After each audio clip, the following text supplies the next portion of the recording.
Jai Sai Ram. Thank you so much for inviting me here to the Hollywood Center.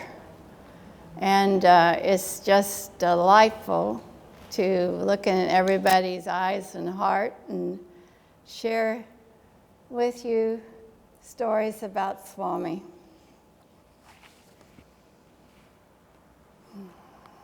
We are seekers, yes? And Satya Sai Baba is that which we seek.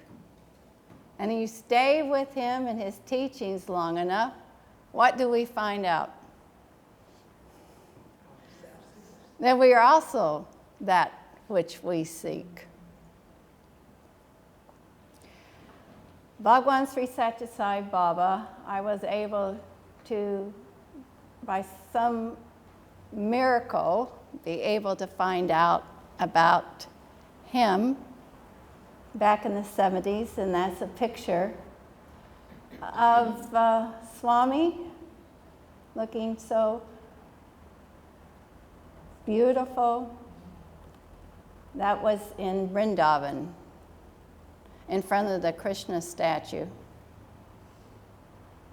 before they built the shed. That was around the tree, when the tree was still there. And darshan in Brindavan was so wonderful. There was front row for everybody. It would just snake around like this until everybody had a front row seat. And Swami would walk around to see everyone. And it was such an incredible experience. So what I'm going to do here today, this evening, is talk about some of my experiences with Swami. But let's just touch on a minute. What was the great meaning of having Satya Sai Baba in our life?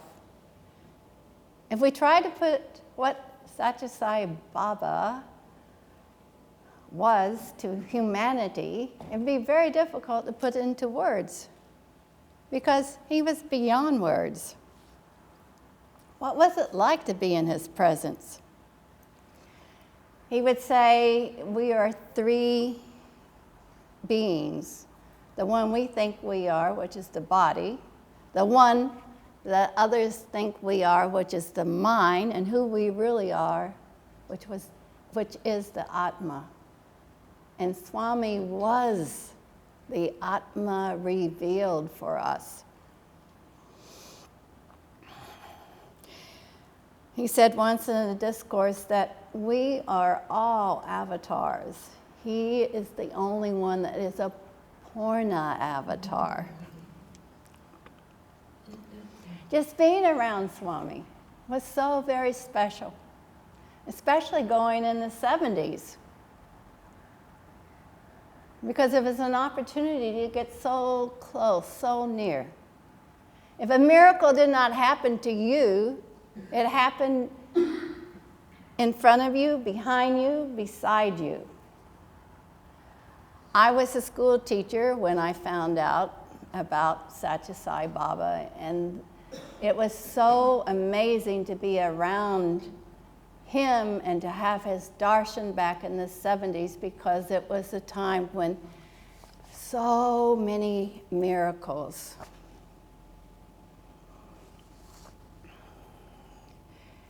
I would run to India as soon as the school year was out, because just like you heard stories about Krishna and the gopis and how the gopis were drawn to Krishna because of the incredible experience and energy. It was the same with Swami, and he let you experience and feel this divine energy so easily in the 70s. Just being around him, there was a special fragrance. Just being near, just him being close by, there's a special divine fragrance. He was truth, goodness, and beauty, and had the love of 1,000 mothers. He was love and power. He was divine bliss. Once I looked into Swami's eyes and I saw the entire universe, as much as I was able to see. And it was love that just kept flowing and flowing and flowing, and it felt so warm and safe and just endless love. And I fell to his feet and I just melted. And just, there was no place to go. There was nothing else that existed other than being at Swami's feet and feeling the oneness of the universe with Sai. And he looked down at me and he says, "What are you doing?" Because I could have just left at that moment. I could have just merged in that moment because it was God. It was beauty, it was bliss, and such wonderful energy. He was all-knowing. Sometimes when you would be in front of Swami, did he have to stop and look at you and say, "Oh, who's this person? Where did they come from? What are they looking for?" That was not necessary. He didn't need to ask because he was already inside of you. He already knew every thought, every feeling. There was no difference. He was always appropriate, but in teaching his message to humanity at the same time in the interview rooms, he would be so much fun. The joy of divinity itself that Swami brought was just so incredible. Swami, sometimes he would make jokes in the interview room, and if you didn't get the joke, he would say, "You know, joke." And we would have so much fun in the interview room that people would laugh and laugh and laugh, and he would say, "Shh, shh, shh, shh, shh. Tell us, there's outside, they'll get jealous." People would become like little children in his presence, not worrying about how they looked or what they were saying. It was everybody's heart just opened up because Swami was the mother and the father. He was sacrifice. He's total self-sacrifice, total service, and oh, so much power. But not a power that made people afraid. It was a power that only God would have. And I can share one experience with you. I'd like to tell you that Swami arranged my marriage back in the 1980s. I went to India for a Bal Vikas conference, and there happened to be a man I knew from the center who came along for the teacher's training. We were out in the sheds. I didn't know him other than hello, how are you, and goodbye at the center. And Swami called the group in for an interview, got us in the group interview room, and he started talking to me about marriage, got in the private interview room, and the details started coming forward, and I'm like, oh, what's happening here? And just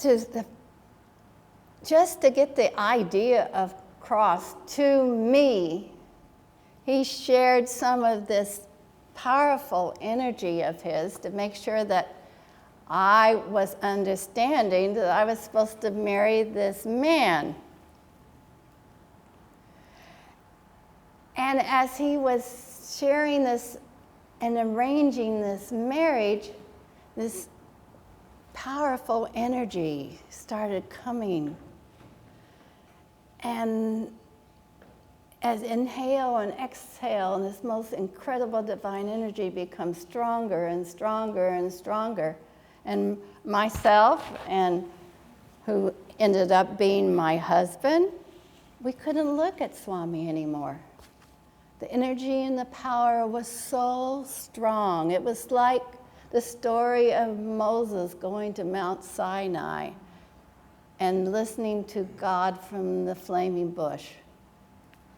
It was such incredible power. And as he talked to me about arranging my marriage, I could feel the power. I could feel that he was writing my life and what was going to happen in the future. And I could feel that energy. I could feel that power. And it became to the point where I could barely talk. The more he would ask me questions, the more I would bend down like this, and I lost the ability to talk because I was in this powerful presence of this divine being who was arranging my marriage to this man I did not know. Is that the husband depicted for you? Yes, that's my husband. And then the next picture, that's my son, and my son was Swami's student. And if you look close enough to that picture of Swami, and if you look up there, in between his eyebrows is an indentation of Om. Do I have another one? Oh, and that's the last time I got to talk to him. That's when Jean was taking pictures. 2008? Mm-hmm. And what he said, what he asked me, What do you want? this time was, where are you from? And where are we from? God. There is no difference between us and God. And that is Swami's message for humanity. If you see look at the love in his eyes, he looks upon all of us with that love.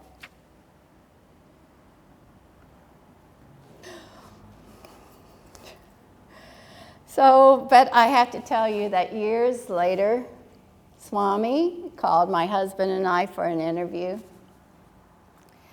in Brindavan. And we are sitting in the private interview room with him.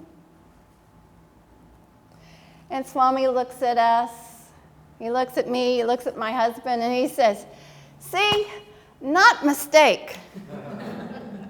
He was the proud father. He was so proud of himself and so happy that he had put the two of us together in marriage. And then we both looked down at his feet, and at his feet, his robe and his dhoti had been specially arranged in a divine formation, and we could see these divine lights coming from the arrangement of his robe and his feet. And we both looked down and we were like, oh my goodness, look at this miracle. How beautiful. Oh, Swami, look at this. Look at your feet. And we both, after we came out of the interview room, said, did you see that? So things such as that is so small of a thing for Swami, but it was so very natural. And materializations. He materialized this ring, but before it was this ring, he had materialized for me 3 white diamonds. And I liked it. It was a very simple, beautiful ring from Swami. And at home, I looked at it and said, I better look at this ring, because I'm going to India in a couple months, and Swami might change it. And guess what? We were there for the birthday. he called us in, and in the interview room, he asked me for my ring. And this ring, the 3 white diamonds, when he materialized it, it came out slightly bent, and it would only fit this finger. So he asked me for the ring. I gave it to him, and he says, "It's bent." I said, "Swami, it came out like that when you materialized it for me." "Oh, do you like this ring?" "Swami, I like whatever you give me." "Well, you want green or white?" "Swami, I want whatever you give me." So he took the ring, passed it around the interview room, the group interview room, so everybody in there could hold it in their hand and touch it. And then it came back to him. He's holding it up in the air like this, making sure everybody sees. And then he brings the ring around to his mouth, and he goes, and with the third puff, the band changed, the setting changed, and the stone changed. And a hush went across the room. And he puts it on my finger, and he says, "See? Sai's perfect." Sai's perfect, because remember, the previous ring only fit this finger. And I looked at him, and I said, "Yes, Swami, Sai is perfect." And he said that this ring was for peace of mind. Because he told me once about peace of mind. And what was Swami's favorite question to ask everyone? What do you want? So he asked me that. And I said, "I want realization." And he said, "Peace of mind first, then realization." So yes, Swami did materializations, but what do you think was the greatest materialization of all? Swami's greatest miracle? Our transformation. Swami's greatest miracle was how he transformed our lives. He was a divine teacher. He didn't miss an opportunity ever to help us learn and advance on the spiritual path. He told me once, "You do not stay in the right loka. Say, I am God, I am God, I am God." So to me, and my experience with Swami, that's what he came to teach us, that we are God. So as I share these experiences with you, I pray that Swami will come and be with us here tonight. Next slide. This is another picture from the 70s. And if you look close enough, Swami has signed that with love and blessings. And back then, he would sign Baba, but it would look like Babs. So you can see. So beautiful. Such an incredible experience. Our dear Lord, he taught through discourses. He taught through, the most important thing was through example, through our personal interactions with him. And if you look at your life, you can see how Swami, step by step, has created a beautiful journey for you and bringing you to your own realization of your true reality of divinity. Swami said once, do not compare yourself to others, for each of you are a flower on a garland of Sai Ram, each with your own special fragrance. And that's your story, of your story with Swami and the incredible love that he has brought into your life. So I'm going to share a little bit about my story tonight. I have to go back to the fact that I'm from the Midwest, grew up in a small farming community. I knew nothing about avatars. I only knew about Jesus Christ. And I had an intense spiritual experience. I heard a divine voice. Later in a private interview, I asked Swami about this voice, and Swami himself said it was divine, and he told me different things that the voice said to me. So I'm going to share with you. Because to me, this is how Swami brought me to him through his Sai internet. This is back in the 70s, no internet, no information. The voice said, I am a messenger from your father. Because of your dedication to truth and love, I have come. I have come to bring you your immortality. You will help to bring a new kind of woman into the world. Oh, what do you think the impact would be after that experience? In the Midwest, growing up in a small farming community, not having any information. So I kept all that very, very quiet.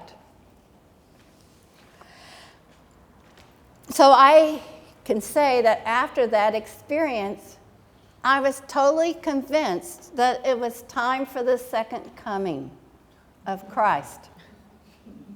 Totally convinced. And I had to find my Lord. I had to find the Father. So I started reading whatever books I could find. Very limited things to choose from. And then, guess what? There was a California connection. Somebody knew someone in California who knew Camille and sent a book back to St. Louis and gave it to me. It was Diana Vahini. I opened it up. I read 2 paragraphs. I closed the book and I said, this is who I've been looking for. I have found him. And that's when we started the Sai Baba, well, I was one of the founding members of the Sai Baba Center in St. Louis, Missouri.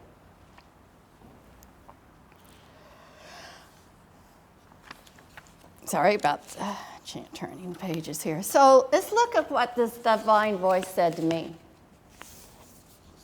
Had no idea, hadn't just now found out about Satya Sai Baba, but the things that he teaches and shares with us is not something that maybe you understand everything, but there's lessons in what he shares, and it's in layers, or it's like a time capsule where you understand it from this perspective now, then years later you understand it from a different perspective.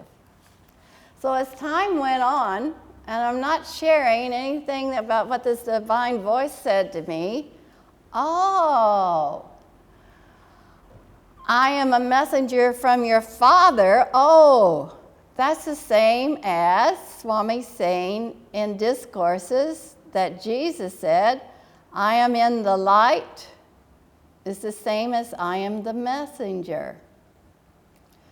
And Swami, in studying some of his discourses, I am the messenger, he says, is also correlated with you're in association with the teachings of the Lord.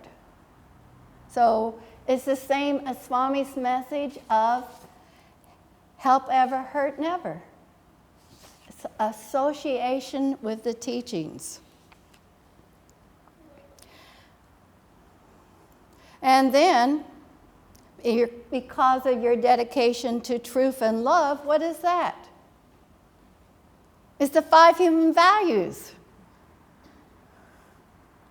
It's the 5 human values, the foundation of Swami's teachings, of Swami's life, his message for humanity, which is the same as the light is in me, or I am the sun. Swami, in some of his discourses, shared that the sun, what is the sun's relationship to the Father? The Son has right to the property of the Father. So it's closer and closer to finding out and realizing that the light is within. So that is the same as love all, serve all. And then bring you your immortality. What is that? That's what's Swami's message to humanity, leading you from untruth to truth, from darkness to light, from death to immortality. And that's the same as I in the light are one, or I am the Father are one. So what about bringing a new kind of woman or man into the world? Isn't that all of you? Isn't that every one of you? If you take Swami's teachings for your life and you're living these teachings, aren't you helping to bring in the golden age?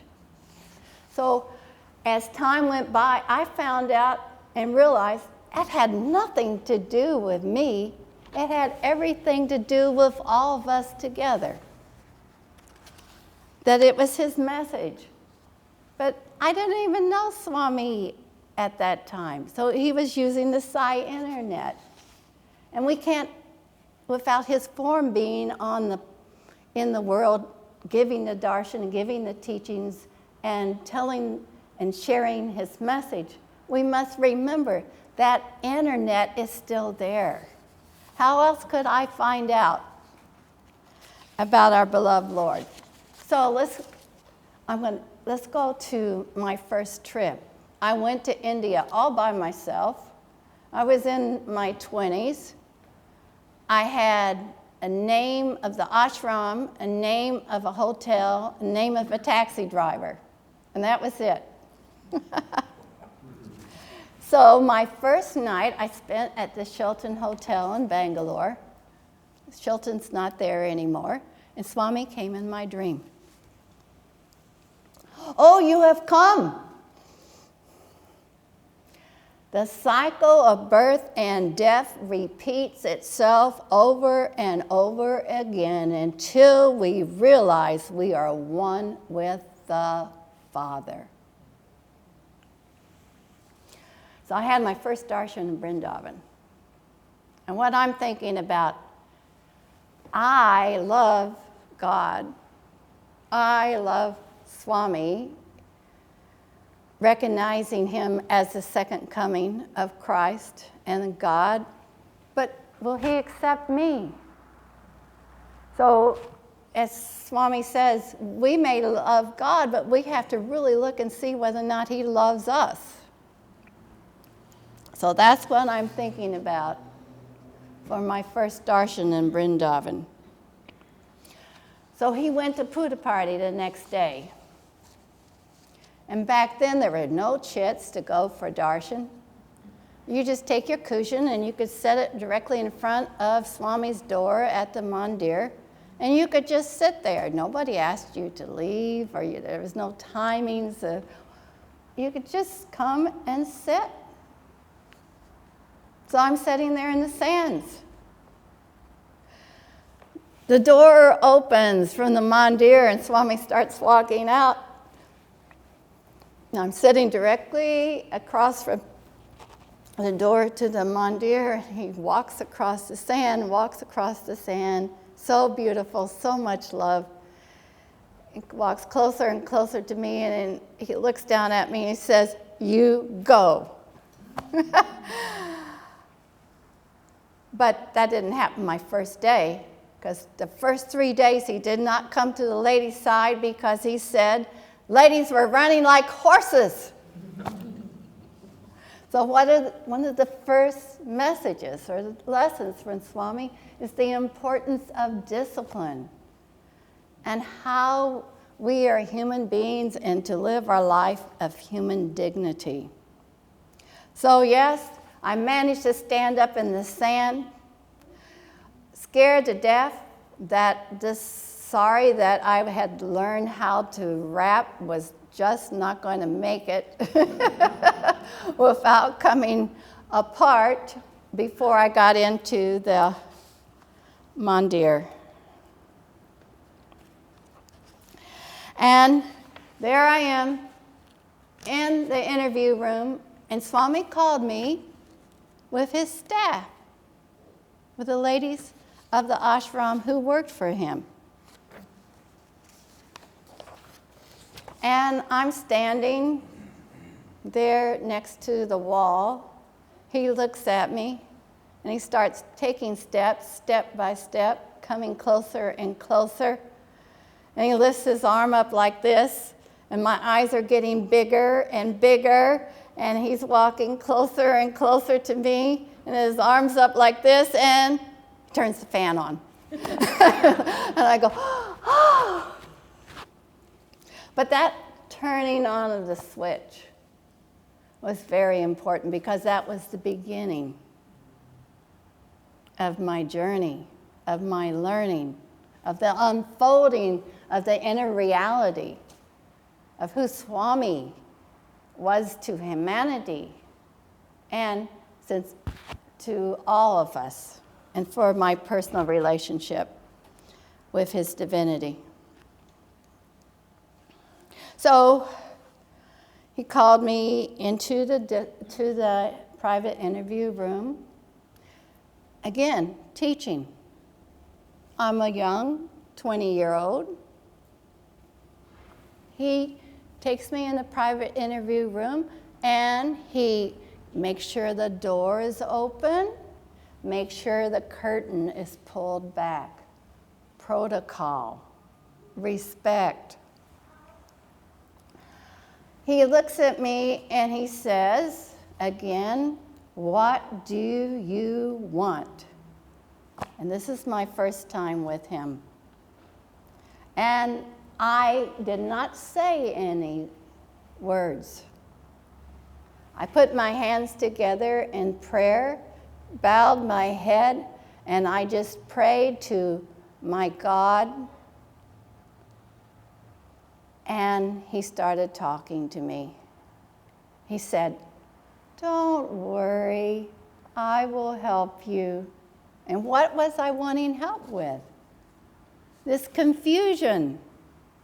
Growing up in the West, not having the benefit of Vedanta or Sanatana Sardi. How does all this world fit together? What is the presence of divinity? How do I become this messenger of Sai and Sai's teachings? Don't worry, I will help you. And he's there to help each and every one of us with blessings. So he held my right hand and put his hand on my head and held my hand and said, don't worry, I will help you. Your stomach's not good. There wasn't too many food choices at the ashram back in those days. So everybody had bloated stomachs. But when he's looking and talking about your stomach, that's where the solar plexus, that's where all your emotions are. That's where all your confusion lies. And Swami, through his help, is unfolding all these intricacies about how to think, how to act, what to do.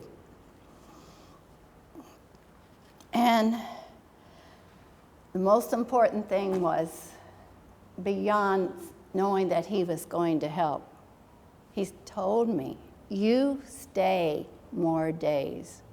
He's telling me to stay in the ashram. What is the ashram? Prashanti, abode of the highest peace. That's where he wants to take us, remember? Not realization without peace of mind. And that wonderful ashram is there for us to connect and find that peace of mind. So, not too long after that, Swami went back to Brindavan. And here's another great message. I've talked about how everything is lined up. Everybody has first line. He comes and he walks straight out. He walks closer and closer, and he comes to me, and he looks at me, and he walks right straight up to me, and he says, how are you?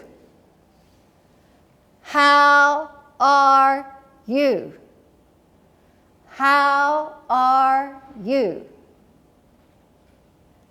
Happy. Happy. Happy. And that was one of the most profound messages, because naturally inside we are happy. It's when we let the outside world with its ups and downs, and Swami calls bumps and jumps, that we let our happiness dissipate. But our true nature is happiness. So, I didn't stay in India very long on my first trip, because I really didn't know for sure what to expect. And back in those days, you could not leave unless you had permission from Swami. So you had to go, or it was the protocol, to go to Darshan and ask his permission to leave. So I said, Swami, I'm leaving on Monday the 23rd. And he says, oh, yes, leave on Tuesday. And I'm very young. If you remember, I'm in my 20s. I'm thinking, okay, I'm going to have to change my ticket. I do not want to leave when Swami's told me to stay, but what would happen if I act like I'm leaving? So on that day that I was scheduled for my flight, packed everything up. My roommate, a lady from New York, came with me in a taxi. We went on our way to the airport, and what happens on the way to the airport but that taxi breaks down. And we're laughing. And the taxi driver is all upset and nervous because he thinks he's supposed to get me to the airport. And finally, he gets the taxi fixed. We get to the airport, and I see the plane flying away up above. I go inside to the ticket counter. I show the gentleman working at the ticket counter. There's numerous people working there back then. And they look at my ticket and they say, "Madam, this is for a flight that does not exist. This ticket is for a flight that does not exist." Remember, Swami said that I was not leaving. So we went back to the hotel. I'm in my hotel room. I look at the ticket, and all the information on the flight information has changed back to my original ticket. So Swami changed it the first time at the airport, and then when I got back to the hotel room, he changed it back. Because for a while there, it was for a flight that did not exist.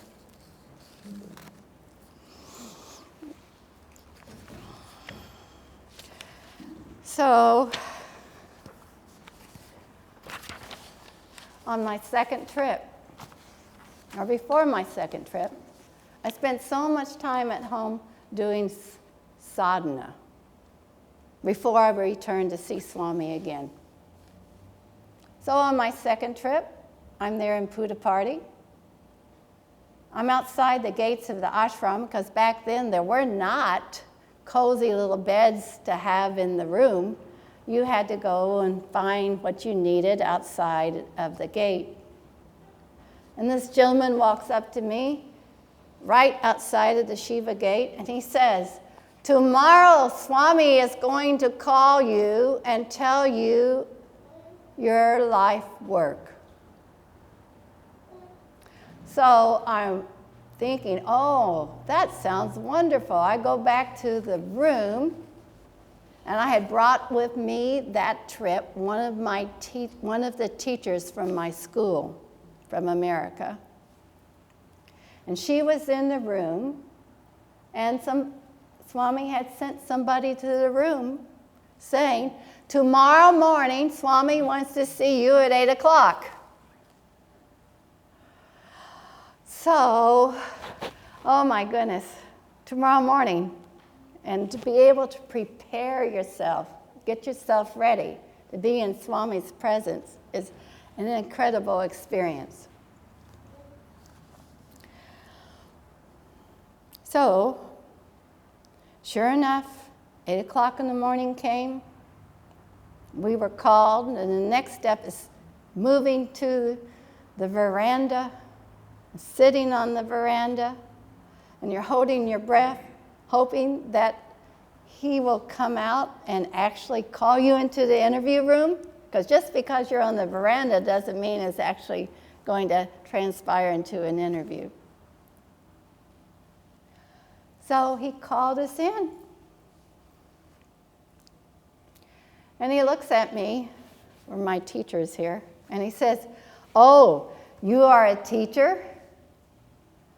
Because I had said to him, "Swami, please help me to be a better teacher." He says, "Oh, you are a teacher. Oh, you are a teacher. Where do you teach?" "Swami, I teach in East St. Louis." East St. Louis? East St. Louis? East St. Louis? Teach about Jesus and spirituality. Teach about Jesus and spirituality. Teach about Jesus and spirituality. I said, "Bal Vikas?" Because I was like, oh, how am I going to fit that into my lesson plans? But again, Swami's encounters and what he says is layered with lessons and understanding. But teaching about Jesus' spirituality goes back to, again, to I am the messenger of God, I am the Son of God, I and the Father are one. Or I am in the light is in me, and the light and I are one. That is everything in spirituality. And that is everything that his message is about. So how do I take that to children? Oh, love all, serve all, help ever, hurt never. And so he says, oh, I'll talk to you tomorrow. Okay, Swami, this is so wonderful. Leave the interview room. We go back to the room. We're feeling so much love. Go back in the afternoon for darshan.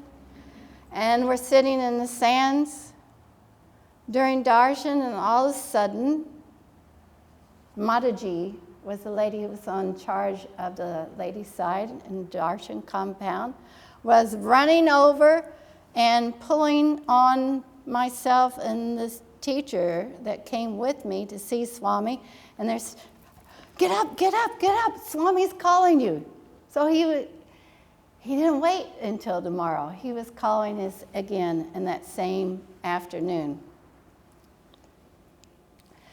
And we went inside the interview room, and I looked at Swami, and his whole being was crystallized.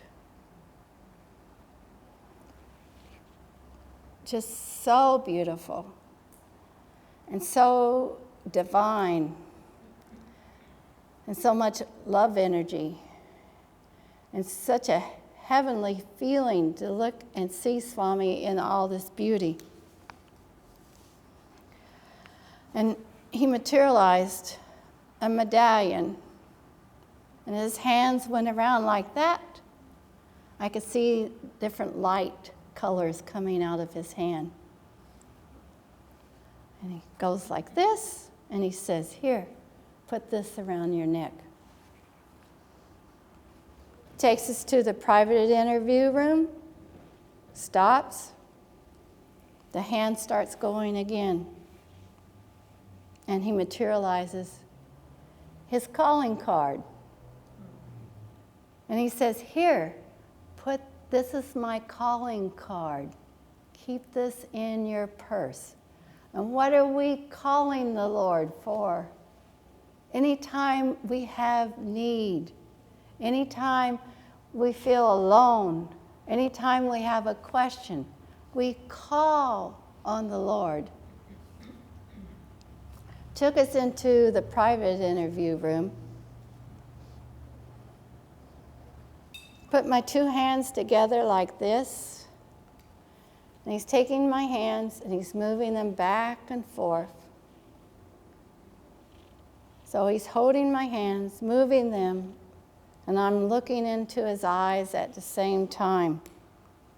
And he says, of course, what do you want? Swami, I want realization. And that's when he says, peace of mind first. And hint, clue on how to get peace. He says, stay away from anger. Stay away from desires. And the hardest thing of all, stay away from doubt. And why doubt? What do we doubt that is so difficult? Our own divinity. That is the hardest thing to overcome, to believe that ourselves and the light is one. So he's taking my hands and moving them back and forth like this. And he says, I am going to come and give you darshan every Thursday. And I'm like, I'm thinking, back home in America, he's going to appear just like this. He's going to come to the house and give darshan. But that is for in our heart. to think of Swami, to come to the center, to sing beautiful devotional songs, to have satsang, to remind us that we have to reconnect with him every Thursday. At that time, he was saying, worship me on Thursday. And it grows and it grows, and it's something that happens every day. And we want it eventually to happen every minute, and then we want it to happen every second. And this faith that he's going to come and give us that darshan. So, looking at I am the messenger, what are the messages that Swami has shared with us? We have to have self-confidence. I was in an interview once. My husband was asking Swami about, how do you have self-confidence? And Swami said, confidence in God is self-confidence. Having faith in God, believing in God is self-confidence. For us to be messengers of God, we put our life on the foundation of Satya Dharma Shanti Prema, of truth and love. Swami would tell us to go in that direction of being the messenger. First be, then do, then tell. Your mind is like a lock. You turn it towards God, and you have peace of mind. You turn it towards the world, and we have not peace. Or if you want peace, just take away I want. I've heard Swami say that the mind, idle mind, is the devil's workshop. So it's all through our mind that we find peace or we find anxiety. Back in those days, we used to have Kasturi giving talks in one of the buildings back behind the darshan area. And Kasturi would tell the story about he thought it must have been something very powerful and very wonderful why he was the one who was giving these talks to the foreigners. So he asked Swami about it, and Swami said, no, I'm just keeping everybody within 4 walls so that people were not wandering out in the village. So again, what are the 4 walls? But if we keep our thoughts within those human values of Satya Dharma Shanti Prema, which is that which is within us. Swami would talk about how important it is to stay in good company. I know everybody's heard that, right? But what's the most important good company to stay in? God. And in order to do that, the most important good company is the company of the thoughts of your own mind. He says if your thoughts go in a certain direction, you want to bring them back.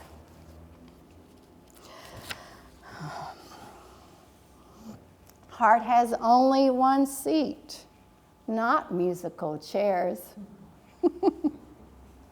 Once he called the foreigners in for 4th of July interview.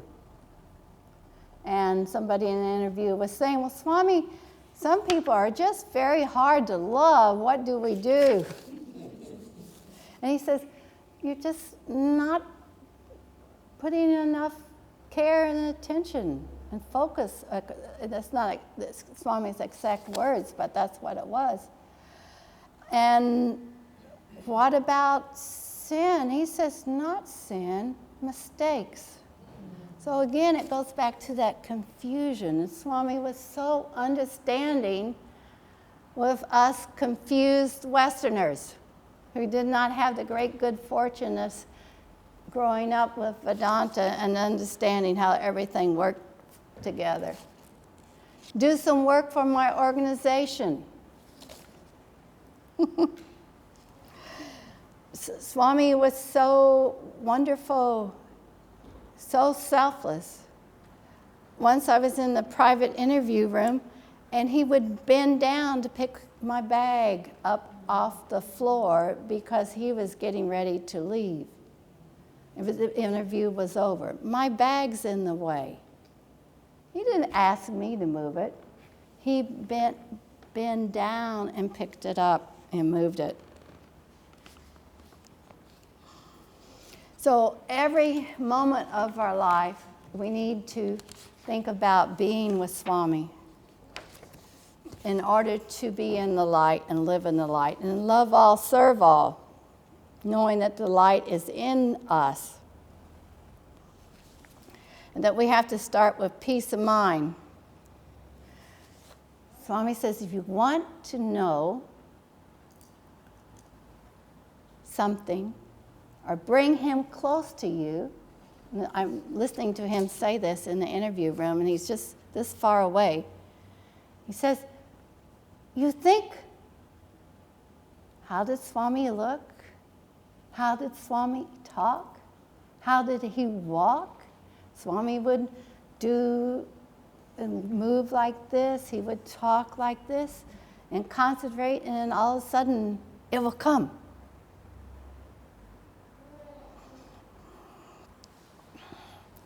Or he said once, spirituality is like this, and he made a fist. You have to be like this on the spiritual path. Focused, concentrate, just like concentrating on Swami and feeling his presence.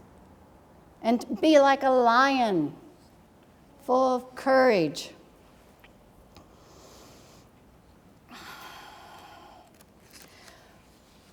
You'll be in the interview room, and the light went out. And you're sitting in the interview room with Swami and seeing his beautiful profiles.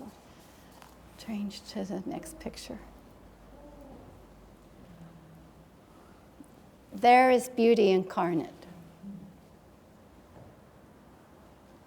He would glide across the sand. And like I said, if he didn't stop to talk to you, he would talk to the person next to you or behind you. And it wasn't just talking and sharing his love. It would be miracles. It was a constant display of his divinity in that time period of his advent.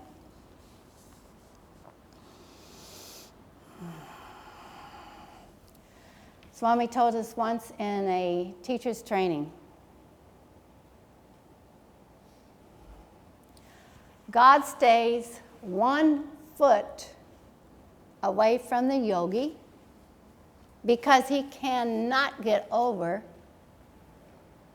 the difference. Oh, I'm saying it backwards. No, I'm saying it right. 1 foot away from the yogi because the yogi can't get over the difference between the duality.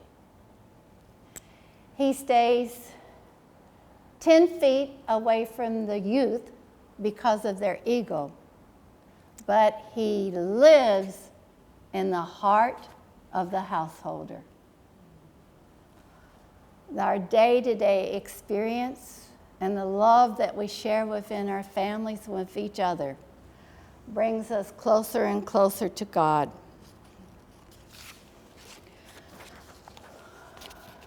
And feeling and experiencing that you are one with God. That you're even more than the son or daughter of God. And Swami saying, as I shared earlier, say, I am God, I am God, I am God. So another time he said to me, what do you want? His favorite question, right? What do you want? And I said, I want you, Swami. I want you. Swami. And he says to me, "Are you sure?" "Yes, Swami, I'm sure." "Are you sure?" "Yes, Swami, I'm sure."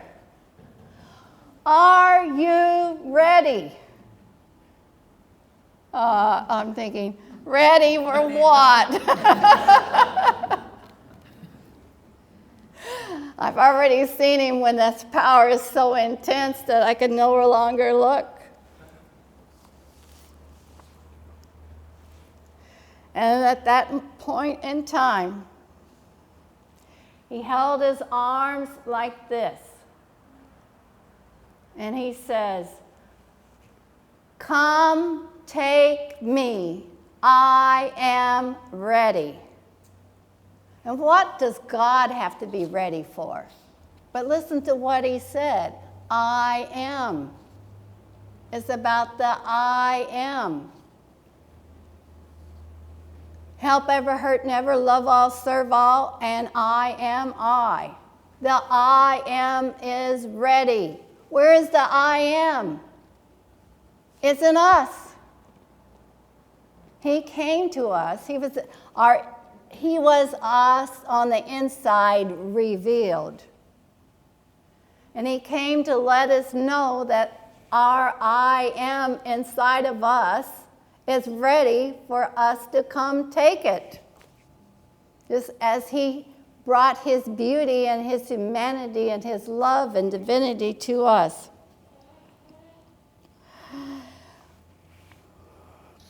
Swami was a perfect God. Once in an interview room, he was coming out and he pulled the curtain back to the side.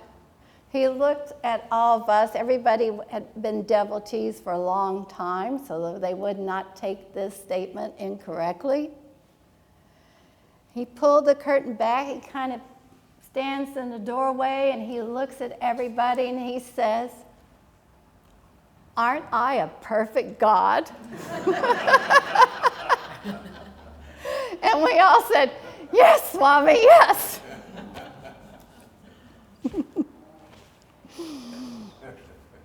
And in that same interview, he held up his hand like this. And he says, "What do you see?" "Oh, Swami, your hand." "No, look." "What's in this hand?" "What's in this hand?" And he looked at us and he says, "All power is in this hand." God holds the world in his hand. He holds our life, our dreams. And all we have to do is say, when he asks, "What do you want?" all you have to say is, "I want God and I want divinity," because it is within us.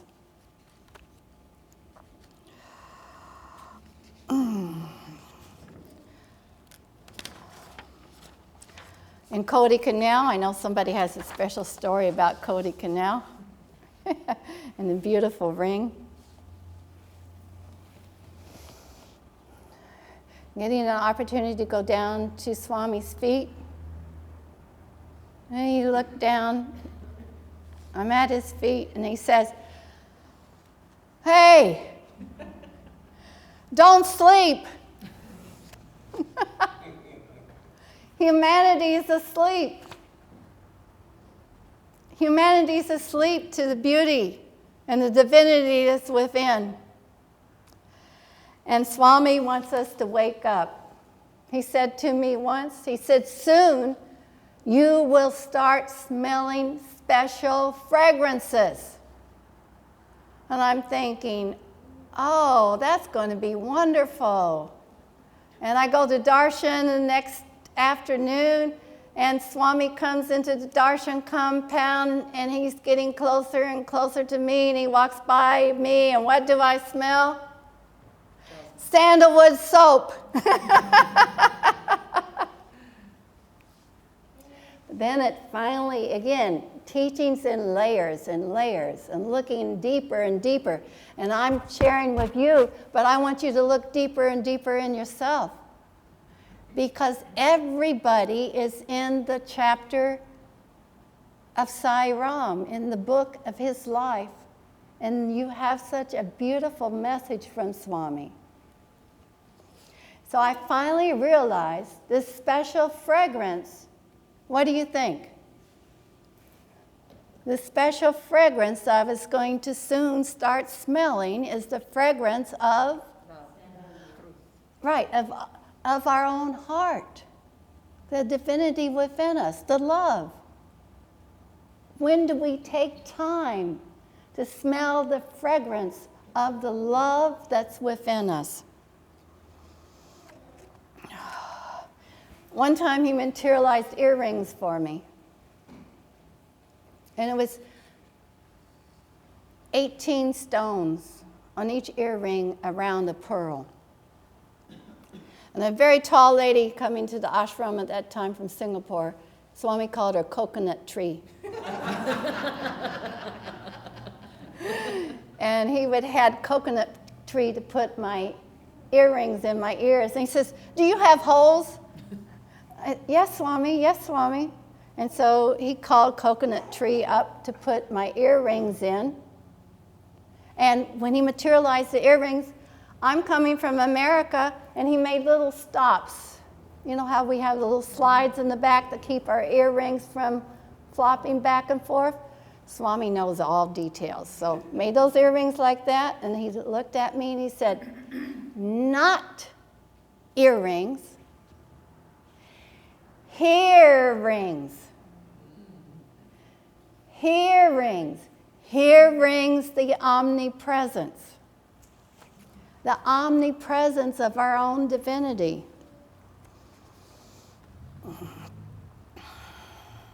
As Swami said in his discourses, the only difference between you and me is that I'm God and I know it.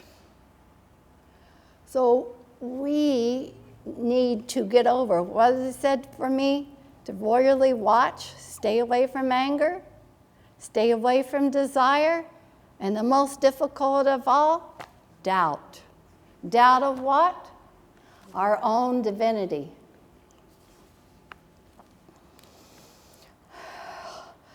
So again, he said, all are avatars, but I am the only full Purna avatar. And I will tie my talk up and end with this.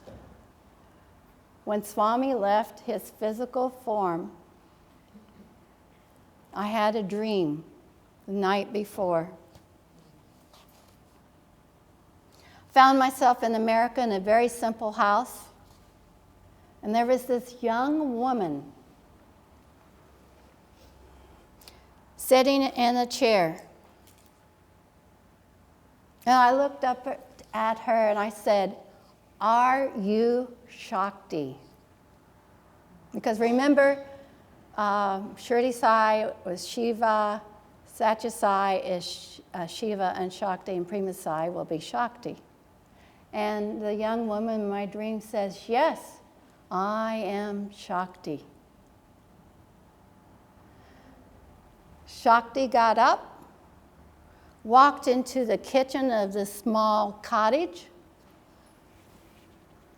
and there were sayings on the wall. You know how in America we have inspirational sayings on the wall? Took one of the sayings down, and it was Swami's words.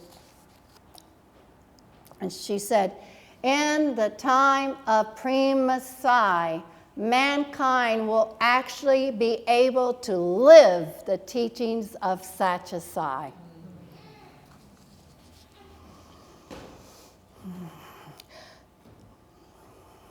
So what I'm saying to you, you are all Swami's messengers. You are the messengers of the Father. And because of your dedication of truth and love to the Father, you as messengers will bring his message to mankind. Living a life based on Swami's teachings and chanting and repeating Om Sai Ram will take you from untruth to truth, from darkness to light, and from death to immortality. And because you choose to live a life based on the teachings of Satya Sai, each one of you, as men and women of society, will help to bring in a new kind of man and woman in this world, so that we will all be living in peace and harmony in the golden age, so the time will come and man will be able to live the teachings of Satya Sai. Thank you very much, Sai Ram.